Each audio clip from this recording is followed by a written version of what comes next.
Well, everyone has a story to tell, and it's never been easier thanks to technology and our next two guests, Katrina German and Dale Zach, who designed an app. Tell me all about One Story. Where did this idea come from? I guess you both kind of had this idea. This is crazy. Yeah, it was kind of quite neat. I started my video production company a few years ago, and one of the things that I was doing was capturing senior stories.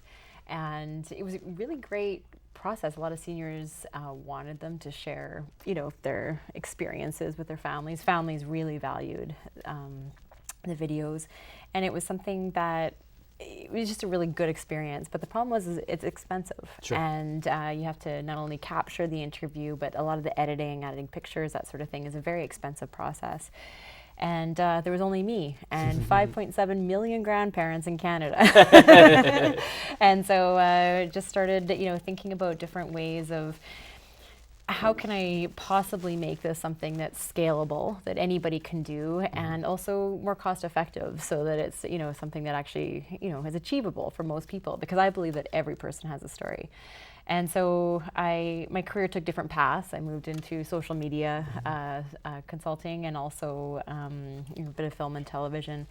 And then I met Dale, actually, and Dale's a bit of a superstar. He his last app that he released was for the United Nations, and so we went out for lunch just to talk about. I'd done some social media campaigns that were for nonprofits and such, and so we'd gone together for lunch to talk about how we could be using technology for social good, and that, he could build it, I could share the message. What are some things we could potentially work on? And he happens to mention that he's thinking about creating an app to capture senior stories. And I was just like, an app? Of course, an app is the way to go. There's an app for that. Yes. Yeah. So as we began to explore the idea further, we could see that, as I mentioned, everybody has a story, and this technology could be used to capture individual stories. It also could be used to, stitch together stories for nonprofit organizations, Sure. for corporations and businesses who want to be relating to their clients in a different way and in a very easy way. And so it was really something that we could really begin to see how the technology could be used by a lot of different people. Mostly, everybody has a story. So how can we tell that in a super easy way? That's awesome. Yeah. Dale, I'll head over to you with this one, because I'll be honest, I've never understood how one takes an idea and then transforms that into either computer program or, I guess in this case, making an app. How difficult is it, and what's the process? It's been challenging, difficult, but there's different components of the whole process. Sure. One is a mobile app, which does the collection of the videos. Those videos have to be uploaded somewhere. And then we have a whole back-end part which does the stitching, that combines videos together, and then served back to other people. So if you capture a video, she can download it to her phone. So it's an entire kind of ecosystem to collect and to share those stories. So there's a lot of moving parts there. So a lot of work. I know you went through fairly extensive testing, or were able to call on the resources of our friends at the Evan Hardy media class. They actually helped you out. Absolutely, that was a great experience. Not only are the students wonderful and very keen, we went over to Sherbrooke Community Center, and it was just an incredible experience.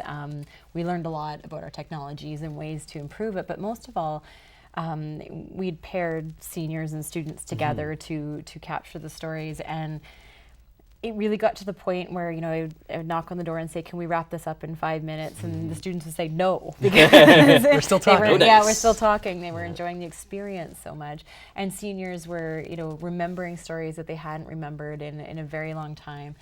They were crying as they were, re-experiencing something, and having a person who's listening who really valued their experiences. So it was really it hit what we intended with this app and the technology, is to really give people a very easy way to share their stories, because everybody can learn from somebody. And so it was a beautiful experience for everybody. That's amazing. Yeah. There is that stereotype of you get the technology into older people's hands and they're not going to know what to do with it. I remember showing my smartphone to my parents, and they were confused. But you've actually found a way that this is accessible for everyone. Absolutely, and it was something we were concerned about. Sure. Is this something that will be off-putting for seniors or for other people? If is the phone the right device to capture this, and it was opposite. There was absolutely no resistance at all. People were just like, oh yeah, that's a phone. You know, it's also a camera and a video camera, and there was no resistance at that part. Yeah. It's also an interview, so it's two people. So only one person has to be tech savvy. Sure. So you could sit down with your grandparents and have a conversation, and just you basically can record that. So it, in that sense, it helps people who are non-technical to actually collect these stories. Those fears a little bit. Yeah. That's great. So what does the actual finished product look like when this is all collected and ingested, as you say? What does it look like when it's all said and done? Yeah, within minutes of completing the interview, you actually get a link that you can share out through your Facebook. You can embed it in a website. You can put it through Twitter. You can keep it private if you'd prefer. Sure. And it's something that it actually looks like a little mini documentary. And so it actually, we call it stitching the clips. It actually takes each of your answers and puts them into this little beautiful documentary. The cool thing is we have one look right now, but we'll be rolling out several different looks so that people can pick what they like and what they think that their documentary should look like. That's outstanding. Of course, one of the big things with this type of technology, because there are so many apps out there for all the devices, the marketing side of things, which I know is sort of your specialty. You got to get the word out there. How has that been going, and what do you do? Sure. Comes in, so that'll be a paid service, but we've got a lot of interest in that. There's a lot of people who are interested in asking a lot of people, an entire crowd of people, a question such as, how have I had a good business for you? Right. How have I done it in the business that I'm providing for you? Even to getting those customer testimonials is something that could happen, by customizing your own questions. So there's a lot of interest in from people to create their own questions, and then not have to do any editing around the video. Yeah, absolutely. Yeah. We all know how tough editing can be. Well, thank you both, Katrina and Dale, for coming on and talking about this. Can't wait to see how this develops. This is exciting stuff happening here in Saskatoon. Thanks for having us. Thank you. All right. Also, a big thank you to Ray Morrison, our first guest today on Connect. And as always, thank you to you for watching. Remember, we want you to connect with us. You can tweet us at Shaw TV Connect. Check out the Facebook page. Email shawtvconnect@shaw.ca, or just give us a call, 665-3796. Heck, maybe you could make a little video with using one story and send it to us. Tell us what you think about Connect. Thank you for watching, and we'll see you next time.